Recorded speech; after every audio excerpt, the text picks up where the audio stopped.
Walk స్వాతంత్రం లేదు. ఇదే హౌస్ అరెస్టులు జరుగుతున్నాయి. ఏది చేసినా ఇట్లనే ఉంది. కోదండరాం తలుపులు ఇరగొడుతున్నారు. ఈ రాత్రి తీసుకుపోయి పొద్దుగాలంతా తిప్పుడు ఇవన్నీ చూసే వశం కాక టీఆర్ఎస్ పార్టీని పక్కన పెట్టి కాంగ్రెస్ని తెచ్చుకున్నాం. కాంగ్రెస్ రాగానే ఏం చేసింది? ప్రగతి భవన్లో కంచెలు తీసేసి ఇక్కడ మాట్లాడుకునే స్వేచ్ఛ ఉంటుందని చెప్పినప్పుడు మన ఉద్యమకారులు కూడా వాళ్ళకి తోచిన భావాలు వాళ్ళు చెప్తుండ్రు.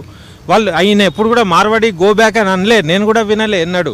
ఆయన ఏమంటుండంటే తెలంగాణ పిల్లలకు తాగి పంటారు ఇట్లా హేళన చేసినప్పుడు ఒక తెలంగాణ వాదిగా ఆయనకు స్వేచ్ఛ ఉంటుంది కదా, తెలంగాణ వాళ్ళని ఇష్టం వచ్చినట్టు అనకూడదు అనేది ఆయన వాదన. ఇప్పుడు మేము వచ్చింది కూడా మార్వాడి గో బ్యాక్ కాదు, అది పాయింట్. ఒక తెలంగాణ వాదికి ఈగ వాలినా కూడా తెలంగాణ ఉద్యమకారులు అందరూ లేచి వస్తారు. ఆయన తెలంగాణ వాది, ఆయనను కాపాడుకున్నాడు మా ధర్మం. అయితే నేను అనేది ఏంటంటే ఇది ఏంది శిక్ష? చూసినా నేను వీడియోస్, రాత్రి తీసుకుపోవడు, ఆడబెట్టుడు ఈడబెట్టుడు. ఆయనకు పనులు ఉండొచ్చు, ఫ్యామిలీ ఉండొచ్చు, ఎన్నో కమిట్మెంట్స్ ఉండొచ్చు. నువ్వు ఏమన్నా వారంటీ ఇచ్చినావా? ఏ రకంగా తీసుకుపోతారు? ఈ కాంగ్రెస్ పాలనలో ఈ రకంగా ఇది ఫస్ట్ అండ్ లాస్ట్ ఉండాలి. ఇది మళ్ళా పాత సంస్కృతి మళ్ళీ వస్తుంది. కాబట్టి ఆయనది ఏమన్నా ఉంటే మాట్లాడుండ్రి, ప్రభుత్వం పిలిచి మాట్లాడుండ్రి, కౌన్సిలింగ్ చేయండి, పోలీసు వాళ్ళు డీజీ పిలిచి మాట్లాడాలి. రాత్రిపూట వచ్చి అరెస్ట్ చేసుడు ఏంది?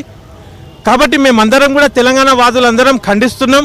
నేను ఇప్పుడు ఏమంటున్నా అంటే ఇప్పుడు ఆయన ఏ స్టేషన్లు ఉన్నా కూడా ఆయనను విడుదల చేసేయాలి. విడుదల చేసినాక ఆయన ఏమున్నా కూడా బాజాబ్తా తెలంగాణ కోసం ఆయన మాట్లాడతాడు.